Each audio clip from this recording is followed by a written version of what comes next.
ಎಟಿಸಿಗೆ ಕರೆ ಮಾಡಿ ಮೇ ಡೇ ಎಂದ ಪೈಲಟ್. ವಿಮಾನ ಹಾರಾಟದ 5 ಸೆಕೆಂಡ್ನಲ್ಲೇ ಪತನ ಆಗಿದೆ. ಪತನಕ್ಕೂ ಮೊದಲು ಪೈಲಟ್ ಮಾಹಿತಿಯನ್ನು ಕೊಟ್ಟಿದ್ದಾರೆ. ಎಟಿಸಿಗೆ ಏರ್ ಟ್ರಾಫಿಕ್ ಕಂಟ್ರೋಲ್, ಎಟಿಸಿ ಅಂದರೆ ಯಾವುದೇ ವಿಮಾನ ಟೇಕ್ ಆಫ್ ಆದ ಬಳಿಕ ಅಲ್ಲಿ ಏನಾದರೂ ತೊಂದರೆ ಆದರೆ, ಲ್ಯಾಂಡಿಂಗ್ ಆಗಲಿ ಅಥವಾ ಯಾವುದೇ ತಾಂತ್ರಿಕ ತೊಂದರೆ ಆದರೆ ಎಟಿಸಿಗೆ ಕರೆಯನ್ನು ಮಾಡ್ತಾರೆ, ಏರ್ ಟ್ರಾಫಿಕ್ ಕಂಟ್ರೋಲ್ಗೆ. ಆ ಪ್ರಾಬ್ಲಮ್ಗೆ ಸೊಲ್ಯೂಷನ್ ಅನ್ನು ಕೇಳಲಾಗುತ್ತೆ. ಆದರೆ ಇಲ್ಲಿ ಇನ್ನೇನು ಮಾತನಾಡಿದ್ರು ಆ ಸಂದರ್ಭದಲ್ಲೇ ಆ ಪ್ರಾಬ್ಲಮ್ ಏನು ಅಂತ ಹೇಳುವಂಥ ಸಂದರ್ಭದಲ್ಲೇ ವಿಮಾನ ಪತನ ಆಗಿದೆ. ನೋಡಿ, ನಿಮಗೆ ತೋರಿಸ್ತಾ ಇದ್ದೀವಿ ದೃಶ್ಯಾವಳಿಗಳಲ್ಲಿ. ಆ ವಿಮಾನದ ರೆಕ್ಕೆನೋ ಅದು ಅಥವಾ ಅದು ಮೂತಿನೋ ಗೊತ್ತಾಗ್ತಾ ಇಲ್ಲ ನೋಡಿ. ಫ್ರಂಟ್ ಪಾರ್ಟ್ ಅಂತ ಕಾಣಿಸುತ್ತೆ, ಮುಂದೆ ಕಾಣಿಸ್ತಾ ಇರುವಂಥದ್ದು. ಆ ಬೃಹತ್ ಕಟ್ಟಡದ ಮೇಲೆ ಬಿದ್ದಿದೆಯಲ್ಲ, ಅದು ಬೃಹತ್ ವಿಮಾನ. ಅದು ಬೋಯಿಂಗ್ ಅಂದರೆ ಅದು 240ಕ್ಕೂ ಹೆಚ್ಚು ಜನ ಕುತ್ಕೊಳ್ತಾರೆ ಅಂದರೆ ಊಹಿಸ್ಕೊಳ್ಳಿ, ದೊಡ್ಡ ವಿಮಾನ ಅದು. ಆ ವಿಮಾನದ ಪಾರ್ಟ್ಸ್ಗಳು ಕಿತ್ಕೊಂಡು ಬಂದಿದ್ದಾವೆ ಎಲ್ಲ ಕಡೆ.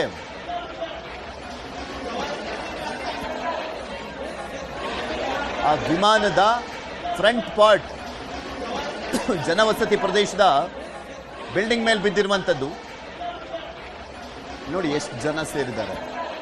ಜನನೂ ಕೂಡ ಅಷ್ಟೇ, ಯಾರಾದರೂ ಇದ್ರೆ ಅವರನ್ನ ಬದುಕಿಸುವಂತ ಪ್ರಯತ್ನವನ್ನ ಮಾಡ್ತಾ ಇದ್ದಾರೆ.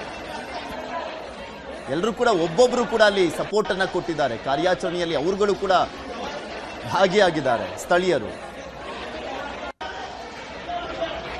ನಮ್ಮ ಮಾಜಿ ಸಿಎಂ ವಿಜಯ್ ರೂಪಾನಿ ಕೂಡ ಅದರಲ್ಲೇ ಇದ್ರು. ನಂಬರ್ 12, ಸೀಟ್ ನಂಬರ್ 12 ಅವ್ರು ಕುಳಿತಿದ್ದಂಥ ಒಂದು ಸೀಟ್ ಅದು. ಅವರಿಗೆ ಮೇಜರ್ ಇಂಜುರಿ ಅನ್ನುವಂಥದ್ದನ್ನ ಅವರ ಕಚೇರಿಯವರು ಹೇಳ್ತಾ ಇದ್ದಾರಂತೆ. ಬಟ್ ಗೊತ್ತಿಲ್ಲ ಏನಾಗಿದೆ ಅಂತ, ಏನಾಗಿದೆ ಏನು ಎತ್ತ ಅಂತ. ಏರ್ ಇಂಡಿಯಾ ಸಹಾಯವಾಣಿ ನಂಬರ್ ಅನ್ನ ಕೂಡ ಬಿಟ್ಟಿದೆ, ಹೆಲ್ಪ್ ಲೈನ್ ನಂಬರ್.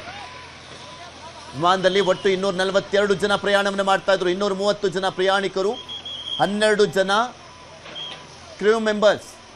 ಅದರಲ್ಲಿ 169 ಭಾರತೀಯ ಪ್ರಯಾಣಿಕರು, 53 ಜನ ಬ್ರಿಟನ್ ಪ್ರಜೆಗಳು, 7 ಜನ ಪೋರ್ಚುಗಲ್ ಪ್ರಜೆಗಳು, 2 ಕೆನಡಾ ಪ್ರಜೆಗಳು.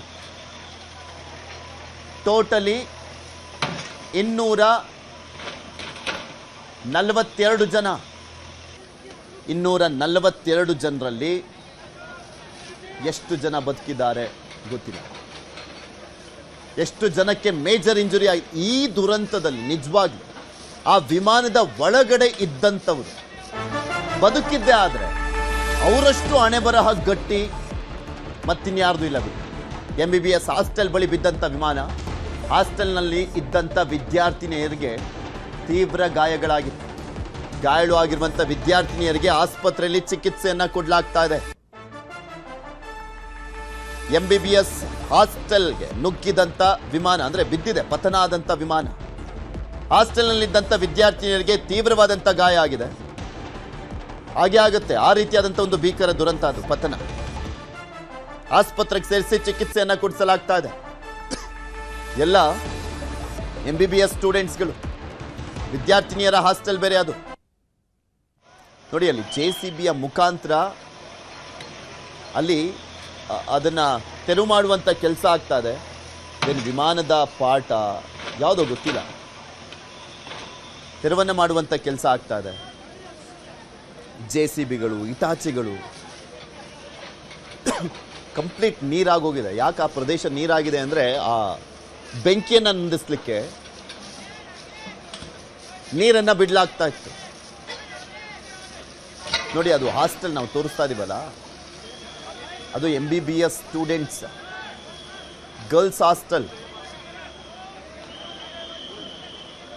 ಈ ದುರಂತದಲ್ಲಿ ನಾನು ಆಗಲೇ ಹೇಳ್ತಾ ಇದ್ದೆ, ಈ ದುರಂತದಲ್ಲಿ ಆ ವಿಮಾನದ ಒಳಗಡೆ ಇದ್ದಂಥವರು ಬದುಕಿದ್ರೆ ಅವರಷ್ಟು ಅದೃಷ್ಟ, ಅವರಷ್ಟು ಗಟ್ಟಿ ಜೀವ ಮತ್ತೊಂದಿಲ್ಲ ಬಿಡಿ. ನೋಡ್ತಾ ಇದ್ದೀರಲ್ಲ, ಅಲ್ಲಿ ಮರ ಕುಸಿದೋಗಿದೆ, ಅಲ್ಲಿದ್ದಂಥ ವೆಹಿಕಲ್ಗಳೆಲ್ಲವೂ ಕೂಡ ಚಿಂದಿ ಆಗೋಗಿದೆ, ಒತ್ಕೊಂಡು ಉರಿದೋಗಿದೆ.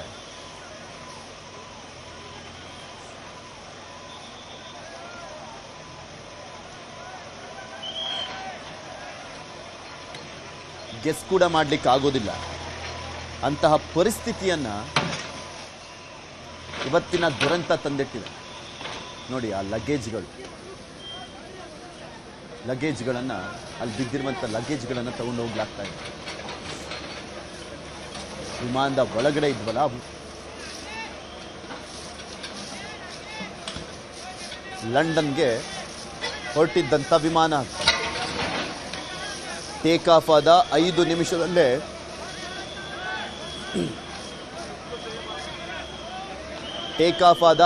ನಿಮಿಷದಲ್ಲೇ ಕ್ರ್ಯಾಶ್ ಆಗಿದೆ.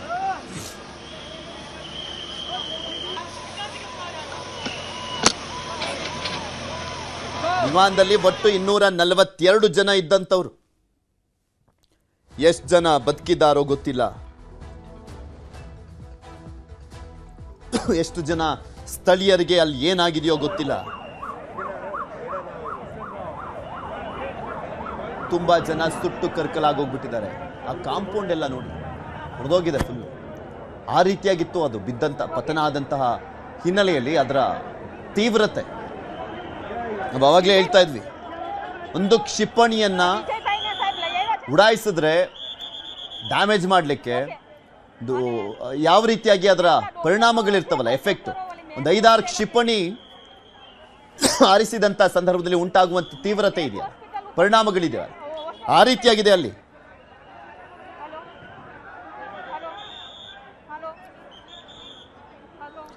ಇನ್ನು ಇದೇ ವಿಚಾರಕ್ಕೆ ಸಂಬಂಧಪಟ್ಟಂತೆ ಮಾತಾಡಲಿಕ್ಕೆ ನಮ್ಮ ಜೊತೆ ಭರತ್ ಅವರು, ಕ್ಯಾಬಿನ್ ಕ್ರೂ ಮಾಜಿ ಮ್ಯಾನೇಜರ್, ದೂರವಾಣಿ ಸಂಪರ್ಕದಲ್ಲಿ ಜಾಯ್ನ್ ಆಗಿದ್ದಾರೆ. ನಮಸ್ಕಾರ ಭರತ್ ಅವರೇ. ನಮಸ್ಕಾರ ಸರ್, ಈ ದೃಶ್ಯಾವಳಿ ನೋಡಿದಿರಾ, ಏನ್ ಅನಿಸ್ತಾ ಇದೆ ಸರ್?